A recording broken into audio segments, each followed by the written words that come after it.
Bienvenido al canal Calm Analytics, Boris Tesenhausen con vosotros. 1 de enero, hoy, espero que todos estén vivos y bien. Bueno, tendremos una graduación simplemente ardiente, así pues, en este número. El comandante del RDC, Denis Kapustin, se encuentra sano y salvo, como la GUR engañó a las agencias de inteligencia rusas y expuso una red de asesinos rusos. Un infierno de año nuevo para la industria petrolera rusa. Drones incendiaron refinerías y depósitos de petróleo clave desde Krasnodar hasta Tartaristán. La CIA reveló la gran mentira de Putin. No hubo ningún ataque en Valdai y Donald Trump ya conoce toda la verdad. Y también sobre cómo Lukashenko salvó a Putin de un atentado y contó cómo Putin hacía las maletas. En Rusia se está acabando el petróleo barato y algunos tipos ya se venden con pérdidas. Así lo informa con pesar el gobierno ruso, y también sobre la hospitalización de emergencia de Kadyrov y cómo Finlandia interceptó un barco saboteador ruso. ¿De qué acusan a la tripulación del barco? Sobre esto y mucho más, en la edición de hoy habrá muchas noticias interesantes. Si es la primera vez que visitas este canal, bienvenido y por supuesto suscríbete para no perderte los próximos episodios. Así que el fracaso de los servicios secretos de la Federación Rusa, el comandante del RDK, Denis Kapustin, está vivo y sano, y la recompensa de $500,000 ofrecida por su eliminación fortalecerá a una de las unidades especiales de la GUR.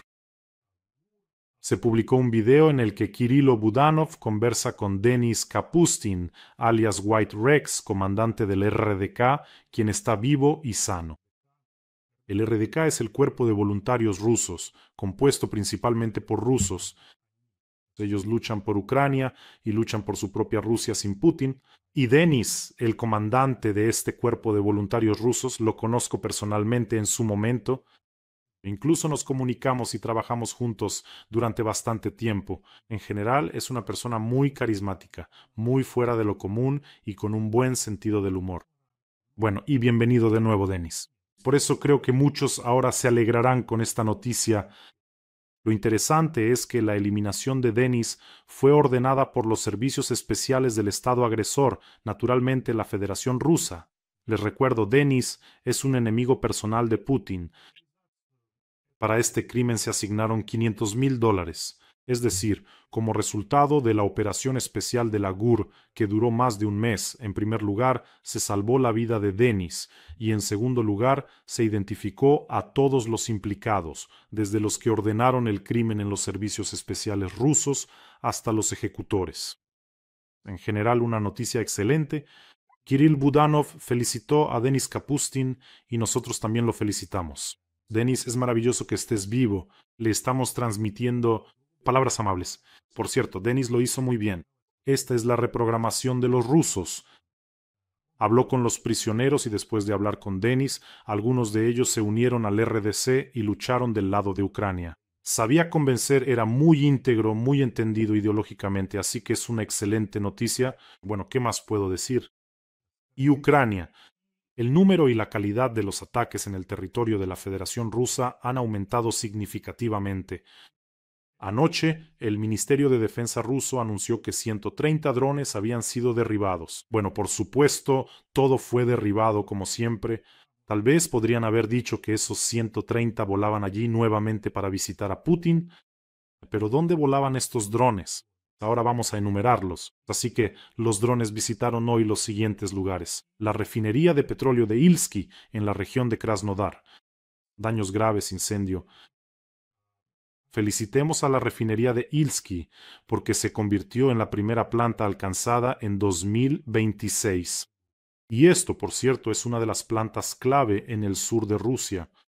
Las autoridades locales dicen que el incendio es insignificante, es decir, que se extiende sobre una superficie de 25 metros cuadrados. Pero resulta que la instalación clave de procesamiento primario de petróleo quedó fuera de servicio y por eso ahora la planta se convierte simplemente en un depósito de petróleo, es decir, en lugar de procesar el crudo, solo puede almacenarlo.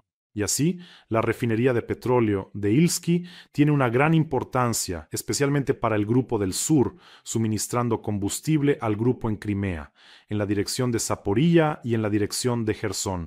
Es decir, el diésel de allí iba directamente, se podría decir, a los tanques, de los tanques rusos y de la maquinaria rusa. Y esta planta también trabajaba activamente para la exportación a través de los puertos de Novorossiysk y Tamán, y ese es dinero en efectivo para el Kremlin. Y les recuerdo que recientemente tanto drones como misiles atacaron los puertos de Novorossiysk y Tamán. En general no dejan en paz a la Federación Rusa. Y esta planta procesa 6,5 millones de toneladas de petróleo al año. Es una maquinaria seria. Pero eso no es todo. La terminal petrolera en el asentamiento de Liudinovo también fue atacada con un incendio masivo en los tanques de almacenamiento. Esta terminal petrolera es un importante centro logístico y forma parte de las 4 principales bases de la región. Y en general, la región de Kaluga, donde se encuentra Liudinovo, es un nodo de tránsito, es decir, un punto clave para la transferencia de materiales lubricantes y combustibles desde las regiones centrales de Rusia, justo hacia la frontera con Ucrania, y allí también se encuentra un importante nudo ferroviario. Así que ardió de maravilla. Pero eso tampoco es todo. Drones atacaron el parque de tanques de almacenamiento en Almetievsk, en Tartaristán. Allí también se produjo un incendio. Un ataque masivo, informan las autoridades locales, de drones enemigos contra el parque de tanques de almacenamiento. Ay, ay, ay, qué lástima. Bueno, no pasa nada. Por cierto, como es habitual, la administración de Almetievsk informó en su canal de Telegram que en el territorio de la instalación del sistema tecnológico petrolero cayeron escombros. Uno de los drones derribados se incendió. Para que lo entiendan, un dron, incluso si derribas uno ucraniano, se incendiará, detonará y destruirá medio fábrica. Los escombros son en realidad simplemente un artefacto antiguo. Si un fragmento impacta, entonces ya sabes, olvídalo, la fábrica se detendrá. Pero eso no es todo. No es todo. Hoy también atacaron drones en la región de Moscú y por supuesto en Moscú se pusieron nerviosos. ¿Y qué esperaban?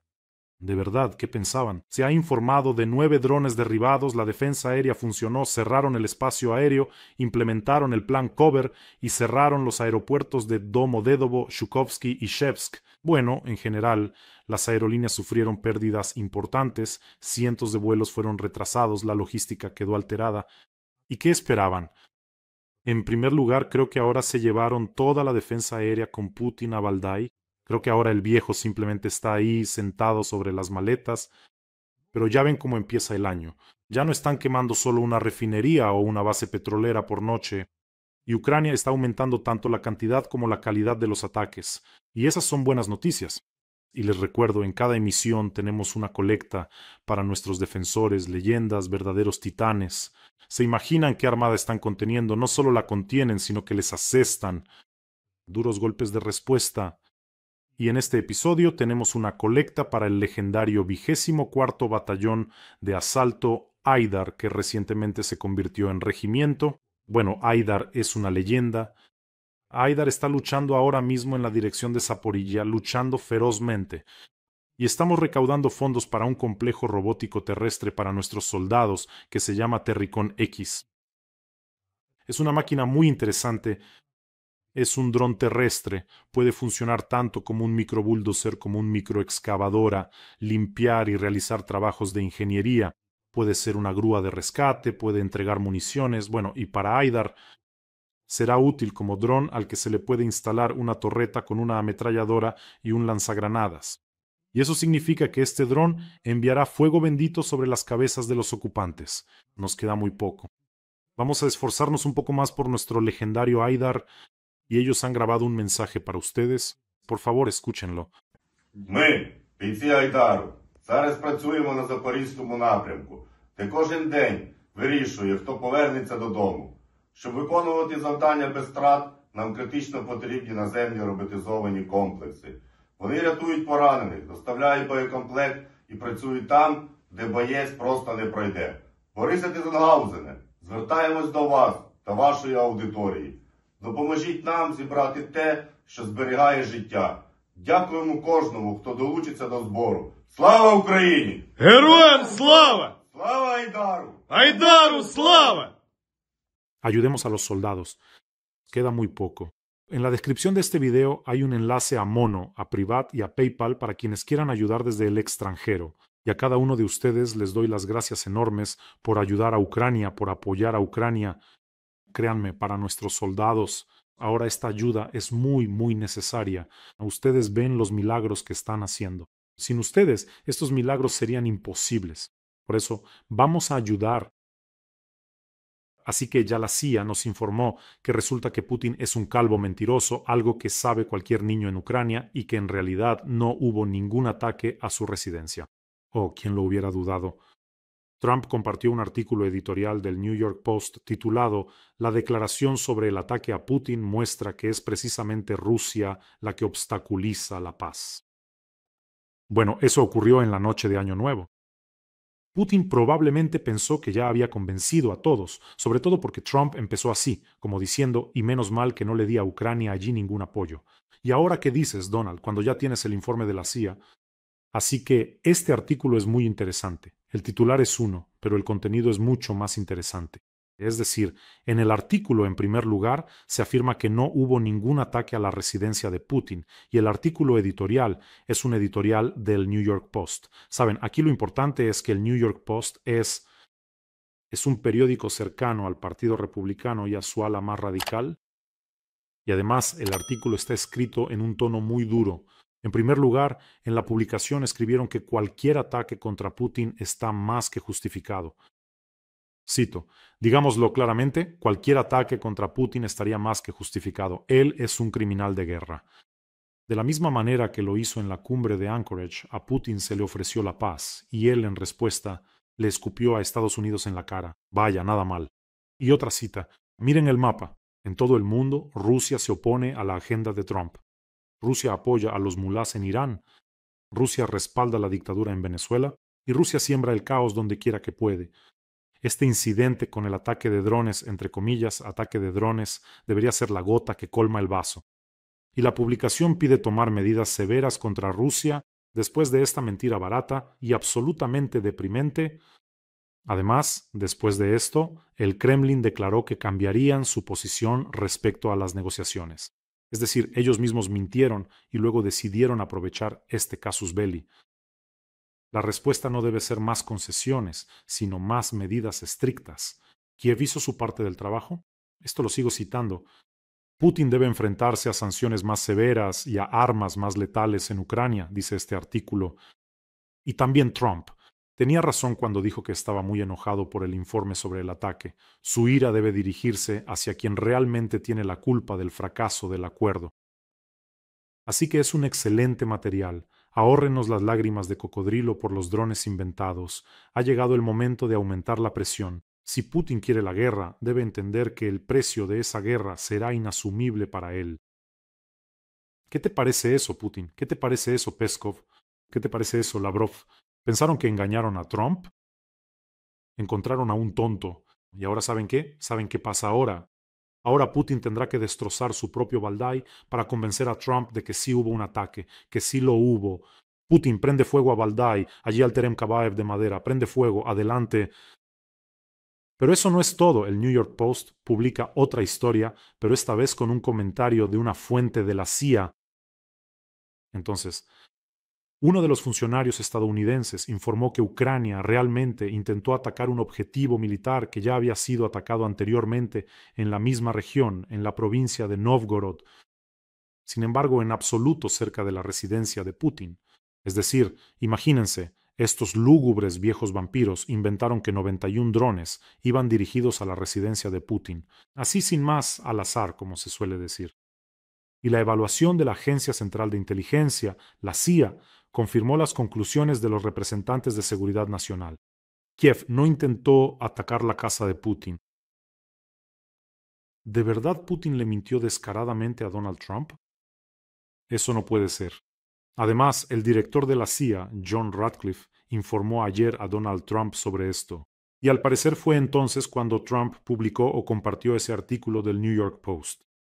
Es decir, la mentira ha sido expuesta con pruebas, existe una confirmación de la inteligencia estadounidense. Y saben, sería una cosa si simplemente Lavrov hubiera soltado algo o Peskov hubiera salido a decir que atacaron o el Ministerio de Defensa ruso. Pero aquí Putin le mintió personalmente a Trump por teléfono. Trump dijo, él me habló de esto por la mañana. Mintió descaradamente, quería engañarlo, bueno, para predisponerlo en contra de Zelensky en las negociaciones que tuvo después de la llamada con Putin. Y dígame simplemente, ¿a qué apostaba Putin al inventar una mentira tan tonta? ¿Acaso no sabía que el grupo de satélites estadounidenses estaba sobre su residencia y lo observaba atentamente? Y les diré, esto ya parece agonía y desesperación cuando las versiones se inventan sobre la marcha, se improvisan en el momento.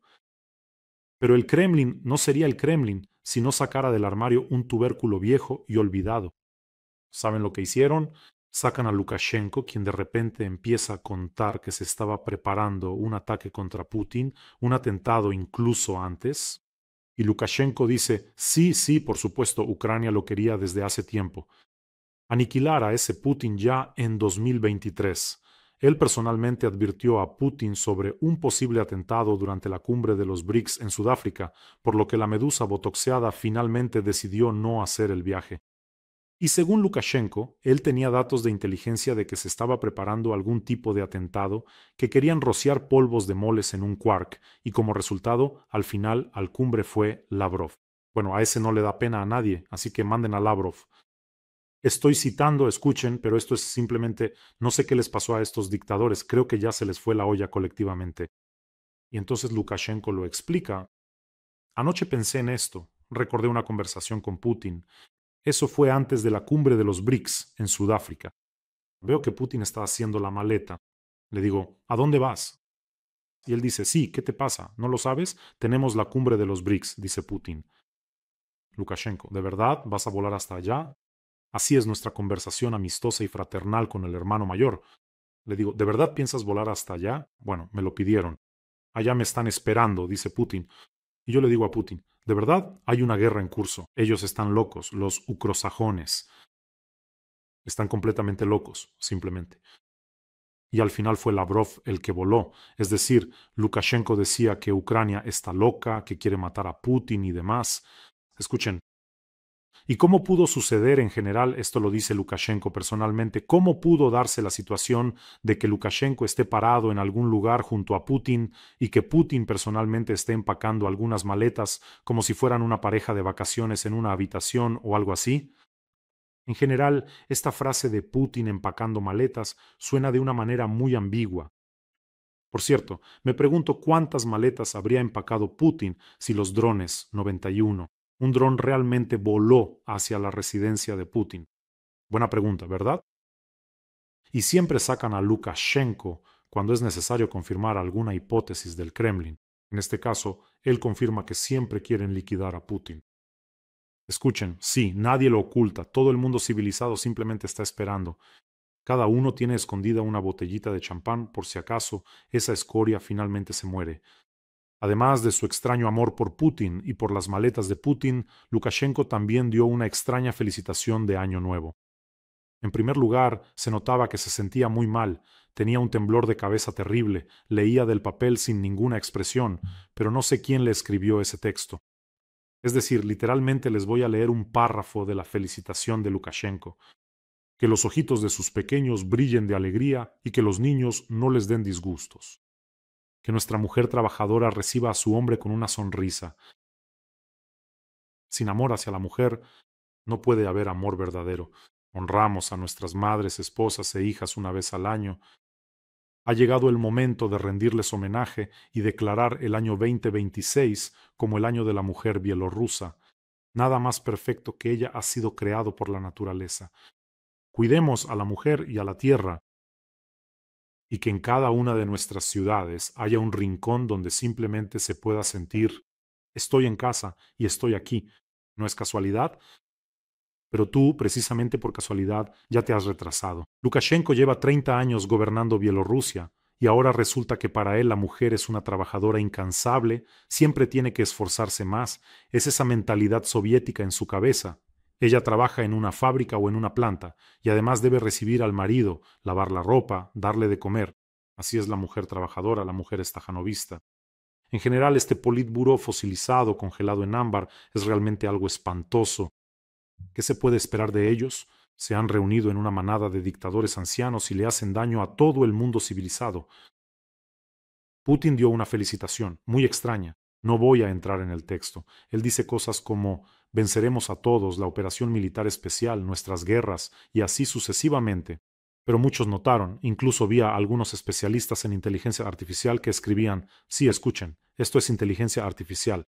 Es una especie de máscara, su barbilla constantemente se desliza.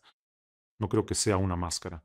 Creo que simplemente le pusieron tantos filtros a esa cara llena de Botox que ya simplemente se ha transformado en una especie de máscara de muñeco, de verdad.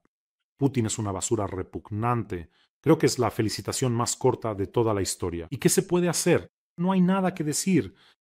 Por cierto, no olviden suscribirse a este canal. Aquí no solo luchamos contra la propaganda rusa, sino que también desenmascaramos mentiras. Y les cuento que Rusia en realidad es grande, pero para nada grandiosa, así que suscríbanse. Además de la caída de los precios del petróleo en Rusia, resulta que también se está acabando el petróleo barato. Esto no es una broma. El gobierno de Rusia ha sido advertido sobre el agotamiento de las reservas de petróleo barato. Y la proporción de los ingresos petroleros y gasíferos en el presupuesto ruso seguirá disminuyendo tanto a mediano como a largo plazo. Esto lo declara el jefe del Ministerio de Finanzas, Siluanov.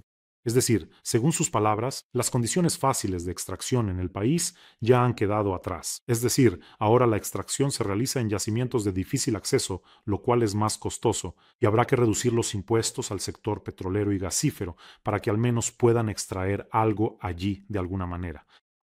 Y según el ministro, la proporción de los ingresos petroleros y gasíferos en el Tesoro este año ha caído al 23%, y hace apenas unos años era del 50%. Ahora los ingresos petroleros y gasíferos son 2 veces menores. Se acabó, es el fin de la era del dinero fácil. Siluanov reconoce oficialmente el colapso del modelo económico del putinismo. Toda la estabilidad de Putin y su grandeza, entre comillas por supuesto, durante 25 años se sostuvo solo en un factor: en las gigantescas reservas soviéticas de petróleo que se podían extraer de forma barata, literalmente sacar a cubetadas. Y ahora Siluanov dice, se acabó, el petróleo fácil, el que brotaba a chorros, se ha agotado, solo queda el difícil de extraer, el viscoso. En el permafrost profundo, en la plataforma continental, y eso requiere tecnología, esos son millones y millones de dólares. Es decir, Putin y su equipo simplemente se devoraron como polillas gordas toda la herencia de la URSS. Y esto que dice Siluanov, que la extracción se está volviendo más cara, no. En realidad, lo que está diciendo es que no tenemos la tecnología para extraer el petróleo difícil. Estas reservas de difícil extracción requieren métodos de extracción completamente diferentes. Fracturación hidráulica, perforación compleja, se necesita software, se necesita equipamiento. Entonces, ¿cómo extraían ellos? Simplemente metieron tuberías en los yacimientos que los geólogos soviéticos ya habían descubierto en los años 60 y 70 y empezaron a bombear. Samotlor, Siberia Occidental, billones de dólares. Eso es todo, pero ese petróleo barato se está acabando, el petróleo ligero se está acabando. Y ahora la pregunta principal: si en el presupuesto hay menos dinero del petróleo, la mitad, además, y habrá aún menos, ¿quién y con qué llenará ese vacío? Adivinen, ciudadanos de la Federación Rusa. Correcto, serán ustedes. Aún más aumento del IRPF, IVA, impuestos especiales, tarifas, servicios públicos. En general, las multas serán inevitables, y como consecuencia Rusia ha empezado a vender petróleo ahora con pérdidas, debido a los descuentos récord para China e India. Es decir, aquí influyen tanto las sanciones como el hecho de que se está acabando el petróleo ligero, que es barato de extraer. Según datos de Argus, la semana pasada el precio del crudo ruso Urals cayó hasta $33 por barril. Esto ocurre en los puertos del Mar Báltico y del Mar Negro. Y eso es todo. Ahora la industria petrolera de Rusia, al menos en parte, se encuentra al borde de la rentabilidad. Sin embargo, algunos yacimientos siguen operando con ganancias en los cuales se aplica una tasa impositiva preferencial, es decir, si se reducen o eliminan los impuestos, incluso puede haber ganancias, pero los yacimientos con la tasa impositiva completa, ubicados geográficamente lejos, ya generan una pérdida de $5 por cada barril vendido. Esto ya lo calculó Reuters. Venden con pérdidas. Imagínense, Putin no solo destruyó Gazprom, ahora también quiere acabar con la industria petrolera, pero Putin no puede dejar de vender. Es decir, está atrapado. Hay varias trampas a la vez en el sector petrolero. Tecnológicamente, en primer lugar, es decir, conservar un yacimiento en Siberia Occidental o en algún lugar del norte, conservar un pozo en invierno es imposible. Es decir, el pozo simplemente se romperá por el hielo, las tuberías y habrá que perforar otro al lado. Y eso, la perforación cuesta millones de dólares, por eso es más barato vender el petróleo con pérdidas, sin conservar el pozo, que perder ese pozo y luego tener que perforarlo de nuevo. Putin ha llevado a la principal industria del país a esto, simplemente a una trampa, no se puede parar. Y además hay una trampa social, es decir, sí, supongamos que toman una medida impopular, conservación de pozos. La industria petrolera en Rusia está formada por auténticas ciudades monoindustriales. Surgut-Nizhnevartovsk. Alrededor de los pozos se construyó Noyabrsk-Nefteyugansk, es decir, una verdadera ciudad. Si se desmantelan los pozos no rentables, se necesitarán decenas de miles de perforadores, conductores e ingenieros. Estas ciudades simplemente están siendo despedidos, pero no tienen a dónde ir, no saben hacer nada más. ¿Qué vas a hacer allí en el norte? La ciudad monoindustrial se construyó alrededor del pozo petrolero. No hay otro trabajo. Por supuesto que esto provocaría una explosión social. Por eso no se puede conservar. Y mientras este gran, entre comillas, geoestratega lucha contra Ucrania, los camaradas chinos con una sonrisa, simplemente con su sonrisita, compran el patrimonio nacional de Rusia, el petróleo. Por eso el petróleo con una pérdida de $5 es una sentencia para el futuro del sector petrolero. Una empresa que opera con pérdidas no invierte ni en exploración ni busca nuevos yacimientos, simplemente consume las reservas soviéticas antiguas. Eso es todo. Dentro de 3 a 5 años, cuando los pozos se agoten o se llenen de agua, como también se dice, simplemente no aparecerán nuevos. Ocurrirá simplemente una caída abrupta de la producción. Eso es si no salvan a Putin levantando las sanciones. Esperamos que así sea. Bueno, China e India entienden perfectamente la situación. Xi Jinping entiende que Putin no tiene dónde colocar el petróleo, no puede detener la producción, por eso China le tuerce el brazo.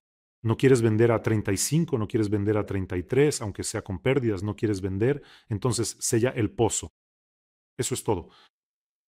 Y mientras tanto, en Rusia resulta que han descubierto un patriotismo total entre los jóvenes.